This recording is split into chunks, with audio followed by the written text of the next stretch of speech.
Yeah, the Lions haven't been spoken about once, and for me, that's not. I haven't been thinking about that, or it's like a completely new group. There might be, was it 9 or 10 of us who played against them, but there's still another 13 guys in the squad and management as well who haven't achieved win against Australia. So for me, the Lions has no bearing on the match on Saturday. It's a group of, it's for Wales. It's the Welsh fans who want to see it as well as the players, and the Lions hadn't been spoken about at all in this week's preparation. I think the Lions, when they played Australia, they were probably the favourites going into the last game or into the Test series. But Wales will be the underdogs because of our previous record. So it's different going into this match. But there's still a great feeling in training. Players are obviously very confident, and if we could finish the series 3 out of 4, then that would be a success when you compare it to last year. Very good team, aren't they?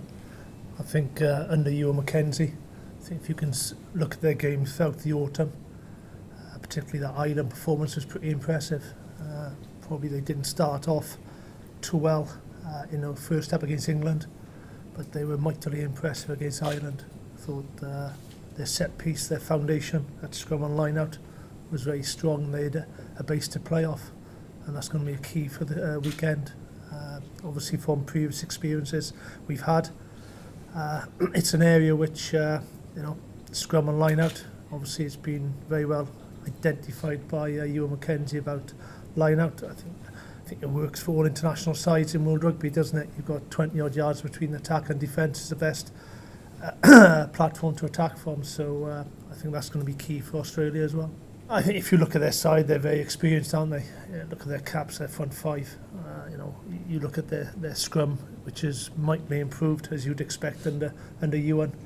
His tutelage in that area. And they've been able to play off scrum. And I think that's an area which, when you've played against Australia in the past, it's something which you have gone in with a positive mindset. That's going to be key. Their back three is very exciting. It's important that we don't give them time on the ball. We talk about our kicking game and aerial battle. In Israel Folau, they've got an exceptional athlete, and we feel that we have exceptional athletes in those positions as well. So I think it'll be an open test match. I think both sides will come want to play rugby, ball in hand game, but it's once again earning the right to play a little bit. So it's important that we play positive rugby, as will Australia, and that's what they've played over the last couple of weeks. Good, honest, hard rugby. It might look from when you watch on the TV easy to play, or easier up front against Australia, but it doesn't feel like that as a player. Very good at the breakdown, and it's not what it might look like. I've always found it very physical, tough battles up front, so I'd expect the same again on Saturday. And they've had three good games to prep before they played us. Like Rob said, I thought they were great against Ireland. It was a good scoreboard for them, so it will be very tough. Like Australia are often the matches which I think most players will find some of the most difficult games because the ball's in play quite a while. You can end up having periods of where you're defending quite a lot. So they're tough matches to play in. But every game I've played in Wales, Australia, they've always been exciting matches. And probably if I had to pick a couple of teams I'd rather play against, Australia would be one of them because they always seem to be entertaining games to play in. In the long term, everyone's looking at sort of World Cup, and I've always thought, but Wales can't be called contenders really until you beat the Southern Hemisphere side. So that's obviously a big hurdle for Wales, and we've got to desperately try to achieve that this weekend. But it would be great to get a win. It would be massive. I think if we could finish with a win, so it's 3 out of 4 in the autumn, and with a successful Six Nations and the contingent that was in the summer on the Lions tour, would probably be one of the most successful years that Wales would have had in quite a while. So that's a big motivating factor for me as a player to be involved. In a year like that, it would be pretty successful for Wales, I think. When I say things like that, it's no disrespect to the opposition team, but it's just the only way you can approach a game.